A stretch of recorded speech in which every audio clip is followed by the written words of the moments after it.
So a day or two ago, I put out my net neutrality video, whenever it was the day that net neutrality got repealed, and there were, for the most part, a pretty positive series of responses that you guys gave to the video. I'm glad to hear that you enjoyed the video, and I'm kind of looking forward to maybe touching on more political issues in the near future. And so I kind of want to make a video here today, sort of giving my political beliefs to you so you can have a better understanding of where it is that I stand politically, and you can take that into account when you judge the things that I say. You can know, you gotta be able to do that in the world of politics. You gotta be able to say, oh, Fox News is very conservative. It's going to have a conservative bias and a conservative spin on things. CNBC or whatever is very liberal. Got to take that into account when you hear a headline from either of those news organizations. And so I want to give my political beliefs to you guys, and so you can understand where it is that I'm coming from when it comes to my political beliefs. Now, let me start this off by saying that I pretty much identify with a conservative, but not what most people would say is conservative nowadays. I know a lot of people will say this is more libertarian, but when I was growing up, I was taught, at least, that conservatives, in America, because we just have two major parties, I was taught that there's a bit of a spectrum that both parties fall on. Namely, the spectrum being, how much do you believe the government should do? How much do you believe the government should be able to do? How much it should be allowed to do?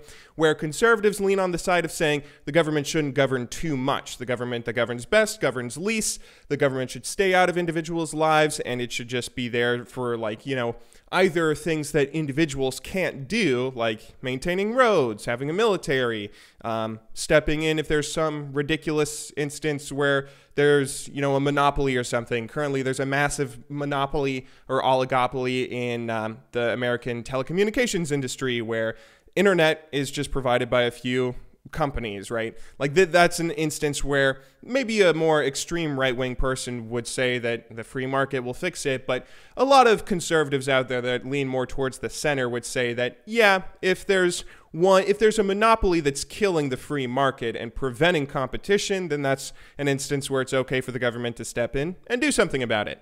And that's what I was taught what a conservative is, whereas a liberal would say that there are more instances where the government should step in. There's more stuff out there that the government needs to take care of, and it should have a greater hold on what's going on in America. So, for instance, when you see, however many hundreds of mass shootings every year, they would say that the government should step in and provide some regulations for gun control, where that's something where the government needs to step in and do something about it to stop so many Americans dying from gun deaths every year. And also with the economy, that the government should have more regulations and there should be more things, making sure that everything is fair for everyone, where a conservative would say that's not the government's job, that's going too far. That's what I was taught what a conservative and what a liberal was. And so I would identify myself as a conservative on that scale. I personally believe, more of a center-leaning individual myself, but I would say that for the most part, capitalism is pretty great, and, the government should stay out of individuals' lives. So, for instance, when it comes to my home, if I were to go and I have this fence that's kind of breaking down and I might need to get a new fence. Lucy keeps on getting out of the backyard, so I might need to go get a new fence. And if I were to hire someone to build a fence for my yard, either they would have to go or I would have to go to a city council or to the city somewhere and then make sure that, I get special permission from the government to build a fence on my property. That's something that seems like, okay, that's a little bit of government interference in my life. It's not really the government's business whether I have a fence or not. Maybe I can kind of understand that making sure that I'm building the fence on my property and I'm not building the fence on my neighbor's property or something. That's something that, okay, I can kind of understand the need for making sure that I'm not stealing someone else's land. But, individual things like that, when it comes to my daily life, as long as I'm not hurting another individual or anything, as long as I'm not doing something that interferes with other people's daily life or business, then I should be able to do what I want. And that's something that, the Republican Party used to believe in very much so. They used to believe in, marijuana. They used to believe that marijuana should 100% be legal. At least that's what my father taught me, that, the Republicans of old actually believed that the government should not interfere with daily individuals' lives. Now, I will say, I harbor a little bit of resentment for the Republican Party in the United States because that is not what Republicans believe anymore. Republicans don't care at all about how much the government governs. They care about very specific individual, almost weird things, right? So they have like, you know, this weird obsession with Christianity, this weird obsession with like, there's a war on Christmas. You're not allowed to say Merry Christmas anymore. It's illegal, and we need to make it legal to say Merry Christmas again. They have a lot of really individual issues that they believe very strongly in. You know, religion, that Christianity should, you know, that we should get rid of the separation of church and state, that guns, you know, gotta be able to, government can't take our guns. That's another issue that's incredibly strong with them. And for the most part, there's like all these weird little nitpicky issues where it doesn't really seem to, you know, how much the government is interfering with individuals' lives does not seem to be at all on what they care about. So, for instance, I mean, nowadays, the Republican Party of the United States increases the deficit and the debt that the U.S. currently holds a lot more than liberals do, which used to be, I mean, there's one senator that I am aware of, Rand Paul. Rand Paul is the only conservative that I am aware of. He's more of a libertarian again. He is the only individual that I'm aware of that actually follows, you know, I think he's either not voting or said previously that he doesn't want to vote for the current tax bill because it's going to raise the deficit by like $1 trillion, or raise the debt by $1 trillion, either the deficit or the debt. And like, yes, that is what a Republican who claims to have conservative values, claims to have conservative economic values, that is what a Republican should do in that instance. You know, of course, it would be nice for us to be able to tax our citizens less, but we should probably be worried about inflating the debt. Maybe we should work on cutting spending instead, at least for the moment. And I mean, that's something that I kind of want to make sure that I make you guys aware of, because I will probably say some things in future political videos that harbors some negative resentment for the Republican Party. And that's not because I'm a liberal. That's not because I am like an undercover liberal pretending to be conservative sent to destroy the GOP from the inside out. That's because I am a conservative that is not being represented at all by the Conservative Party of the United States of America. And that is a very frustrating thing that makes my soul burn. That's something that's very, very frustrating, and I want to make sure I make that clear. You know, in my net neutrality video, I was very frustrated that this is something that Republicans, you know, this actually goes along conservative lines, but the problem with repealing net neutrality, which in theory shouldn't be that bad of a thing, but that's because in theory, if you have an internet service provider that is throttling your connection to the internet, you should be able to take your business elsewhere. Go to someone that's not throttling the internet. And in that sense, the free market will sort that out, right? You know, maybe it is something that, you know, maybe the internet service provider should be able to do whatever they want with their product. But if there's no competition because there's a monopoly in your area, then that kind of hurts the entire idea, and that pollutes the entire discussion. And that's something where, you know, I mean, I want to make clear also, the majority of Republicans, 3 out of 4 Republicans, as in individuals, the actual people out there, most Republicans don't want net neutrality to be repealed. Most actual people are Republicans, but their senators and their congresspeople that they elect do. Their senators and their congresspeople that they are electing to the Senate and to Congress, and Donald Trump, every Republican nominee for the presidency this past election cycle, they all campaigned saying that, yes, we need to repeal net neutrality. And that's something that's very, very frustrating. Also, by the way, there are some individuals out there, anytime you make a political video, there's going to be idiots out there that say, you know, oh, it's all a sham, democracy is a farce, blah, blah, blah. But this is a process that can be fixed, by the way. I kind of want to make this clear. You know, if it is, you know, you can say that it's frustrating that, you know, a Republican or whatever isn't representing the views of their constituents, but they're being elected. That's the thing you kind of need to understand. You are electing representatives to represent you. And if your representative does something that they say they're going to do on the campaign trail, then that's, you know, that's not really their fault. the way to fix the Republican Party, the way to fix, like, for instance, people, a lot of these Republicans that are saying that they hate net neutrality, they're for repealing net neutrality. The way to fix that issue is to not vote for those people, right? If you say, no, I'm not going to vote for you if you go against these ideals and if you have all these, these issues that we don't agree with, if you don't vote for that person, then that forces the establishment, that forces the GOP to put forth a better candidate for you next time. So, for instance, the area that I live in, Cincinnati, is a very, middle centrist, maybe slightly liberal leaning area.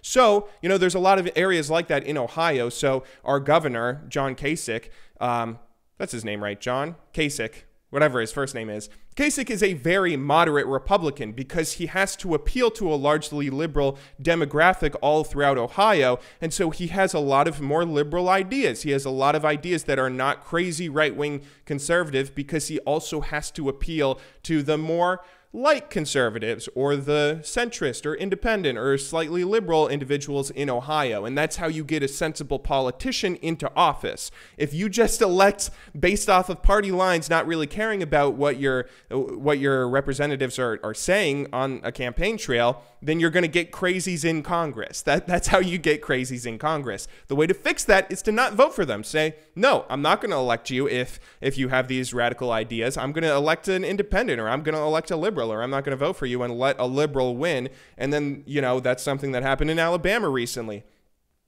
Steve Bannon, right? He was the one that put forth Roy Moore as the senator that Alabama was going to vote for. He was the representative from the Republican Party running in the special election in Alabama when Jeff Sessions he's the attorney general, right? He was nominated by Trump to be the attorney general. So Alabama had to have a special election to fill the vacant Senate seat. And so what happened was Roy Moore, who preyed on children, and even the pedophile thing is pretty freaky, right? But he also had he was just a crazy person. He did not really see, he had that weird obsession with religion. He said that Muslims shouldn't be able to be senators or representatives for whatever reason. He was batshit crazy, if we're being blunt here, even for a conservative standpoint. And so conservatives didn't vote for him. And there's a Democrat from Alabama, Dougie Jones. He was elected to be the Alabama senator for the next 2 years. And that's how you fix that issue. When you have a crazy that's put to be your representative, if you vote for a liberal in that scenario, then that forces the GOP. They're going to say, okay, and Alabama, of all states, just voted for a liberal for the first time in 25 years. Maybe we shouldn't put a crazy senator, or maybe we shouldn't set up a crazy senator to represent the Republican Party in the next election. And I guarantee you that Roy Moore is not going to be their representative for 2020 or whenever the next election for that Senate seat is. And that's the thing that you kind of got to understand, is that a lot of people look at the political process and they say that, everything's broken, everything sucks. I disagree. I pretty fundamentally disagree. People just aren't using the political process properly. And that's the issue that we have nowadays. That's the issue with politics nowadays, is that people aren't really thinking about, people aren't thinking. That's the issue. People just aren't thinking when it comes to politics. They're either voting along party lines, regardless of the candidates that are put forth for them. They're just voting, for whatever crazy person that as long as it says Republican or as long as it says Democrat next to their name, they're voting for them no matter what. And the other instance is people just aren't thinking. People are pretending there's no way to fix this. People are pretending that politics is a disgusting mess, and that it's, we're just run by fucking Soros, or this is a completely fixable problem. The reason that Congress and the reason that the political process in the United States looks so ugly right now is because the country looks pretty ugly. The country is very rigidly divided into two extreme parties, and that's why we see extremist candidates all the time. The way you fix that, though, is by saying, give us better candidates or we're not voting for you. That would fix everything so quickly. It would be beautiful. It It would be beautiful. Oh my God, it would be beautiful. Puts a smile on my face just thinking about it. But anyway, yeah, I kind of got off topic in this video. One thing I kind of want to make clear here at the end before I go is politics is awesome. Politics is actually amazing. I've been loving like researching all the little details of this new tax bill that, it's so exciting, right? Like whether you're for or against the new tax bill, this is the first official piece of like major tax reform in the past 31 years. And this will affect every single individual American if it passes. Whether that scares you or whether that makes you excited, it's crazy. It's exciting to see that there's such a huge landmark thing coming up in the future. Next Wednesday is when they hope to get it on the president's desk. I mean, this is a very big deal, and it's really exciting to learn about it. I mean, I absolutely love politics when it's not just ugly people just fucking, hurling insults at each other. And that's something that I think is really exciting.